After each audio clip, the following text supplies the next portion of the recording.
যশোরের কেশবপুরে সার্বজনীন আয়োজনে সরস্বতী পূজা উদযাপন হয়েছে। বিস্তারিত জানাচ্ছিলেন যশোর জেলার প্রতিনিধি। যশোরের কেশবপুর উপজেলার চালিতাবাড়িয়া শ্রীরামপুর সার্বজনীন ব্রহ্মমোহী কালী মন্দির প্রাঙ্গণে সনাতন ধর্মাবলম্বীদের অন্যতম প্রধান ধর্মীয় উৎসব সরস্বতী পূজা ধর্মীয় ভাবগাম্ভীর্য ও আনন্দঘন পরিবেশে উদযাপিত হয়েছে। শুক্রবার ও শনিবার 2 দিনব্যাপী নানা ধর্মীয় ও সাংস্কৃতিক আয়োজনে মুখর ছিল মন্দির প্রাঙ্গণ। শুক্রবার সকাল থেকে বিদ্যা, জ্ঞান ও বাণীর দেবী মা সরস্বতী পূজা অর্চনা শুরু হয়। সন্ধ্যায় অনুষ্ঠিত হয় মনোজ্ঞ সাংস্কৃতিক অনুষ্ঠান, যেখানে স্থানীয় শিল্পীরা সঙ্গীত ও নৃত্য পরিবেশন করেন। শনিবার দ্বিতীয় দিনে ধর্মীয় আচার অনুষ্ঠানের পাশাপাশি ভগবত পাঠ অনুষ্ঠিত হয়।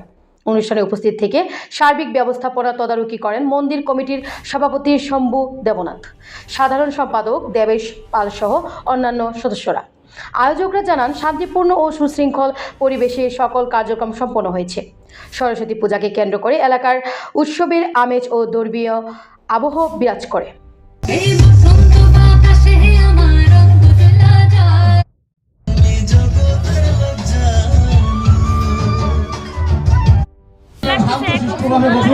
অনেক নাচ দেখতে পাবেন, অনেক গান শুনতে পাবেন, তবে আপনারা উচ্ছৃঙ্খলা ভাব করবেন না, সুন্দরভাবে বসে পড়ুন, দেখুন। এবার সরস্বতী পূজা উপলক্ষে আমাদের গ্রামের ছেলেরা খুব সুন্দরভাবে পূজা উদযাপন করছে। আমরা এতে খুবই আনন্দিত, খুবই খুশি। এরকম জন্য প্রতি বছর আমরা এরকম পূজা দেখতে পাই এবং সবাই, বাচ্চারা, ছেলে মেয়ে, বয়স্ক সবাই জন্য আমরা আনন্দ উপভোগ করতে পারি। এটা সুন্দর, আর খুব অনুষ্ঠানগুলো, সাংস্কৃতিক অনুষ্ঠানগুলো খুবই সুন্দরভাবে তারা উদযাপন করছে। শ্রীরামপুর দুর্গা মন্দিরের সরস্বতী পূজা উদযাপনে আমাদের আজকে প্রথম দিন।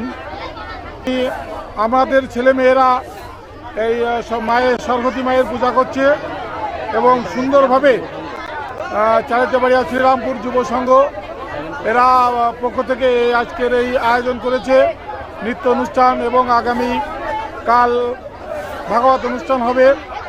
এবং আমাদের এখানে কোনো প্রকারের কোনো সমস্যা নাই।